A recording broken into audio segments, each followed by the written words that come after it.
তো আজ আমাদের দিনটা ছিল শুধুই মেয়েদের, তাই আমরা মেয়েগুলো দুপুরবেলা খাওয়া দাওয়া করেই বেরিয়ে পড়লাম হই হই করে, কারণ দিনটা বেশ আজকে আমাদের মজাই যে কাটবে এটা কিন্তু আমরা ভালোই জানতাম। মুর্শিদাবাদে এসে আর ঐতিহাসিক জায়গাগুলো দেখবো না তা কি করে হয়, আর বাচ্চারা আছে যখন সঙ্গে এগুলো না দেখালেও তো হয় না। তাই আজ আমরা বেরিয়ে পড়লাম মুর্শিদাবাদের বিখ্যাত হাজারদুয়ারি দেখতে। তবে তার আগে আমরা রাস্তা দিয়ে যখন যাচ্ছিলাম চারিদিকের দৃশ্যগুলো কিন্তু আমাদের দারুণ লেগেছে, কারণ আমরা যখন যাই তখন চারিদিকে এই দেখো গাছে গাছে আম আর লিচুতে ভর্তি।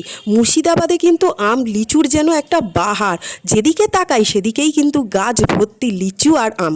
তবে রাস্তায় কিন্তু বেশ ভালো ভালো হোটেলও চোখে পড়লো। আর এই যে আমরা মেয়েরা, আমাদের মেয়েদের গ্রুপের মধ্যে একজনই কিন্তু ছেলে ছিল, সেটা হলো সপ্তক। তো যাই হোক, আমরা প্রথমেই কিন্তু মুর্শিদাবাদের হাজারদুয়ারি দেখলাম না।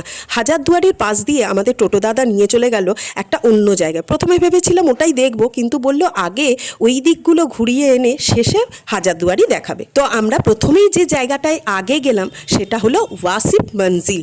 এখানে নাকি ভালো ভালো সুন্দর সুন্দর নবাবী আমলের সমস্ত আসবাবপত্রও যেমন আছে, খাট বিছানা আছে, এবং সেই আমলের দলিল দস্তাবেজ অনেক কিছু আছে যেগুলো ঐতিহাসিকভাবে সংরক্ষণ করে রাখা হয়েছে। টোটো থেকে নেবেই বাচ্চাগুলো আগেই চললো আর আমরা চললাম পিছু পিছু, কারণ আমি ওই নদীটা দেখতে একটু দাঁড়িয়ে গিয়েছিলাম। নদীটাকে কিন্তু বেশ ভীষণ ভালো লাগছিল, আর চারিদিকে বাগানটা দেখো কত সুসজ্জিত আর কত সুন্দর লাগছে। আর দুপুরবেলা বলে বাইরে কিন্তু তখন ঝলমলে রোদ, চারিদিকে মনে হচ্ছিল কখন ভেতরে ঢুকবো।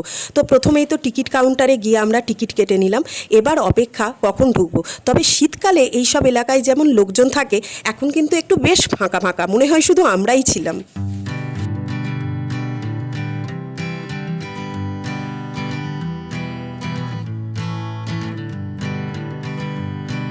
আমার কিন্তু এই ঐতিহাসিক জায়গাগুলো দেখতে ভীষণ ভালো লাগে, নিশ্চয়ই সকলেরই ভালো লাগে। আর দেখো, বাচ্চাদের যদি এগুলো ছোট থেকে না দেখাই, তারা আমাদের দেশের ইতিহাস সম্পর্কে জানবেই বা কেন।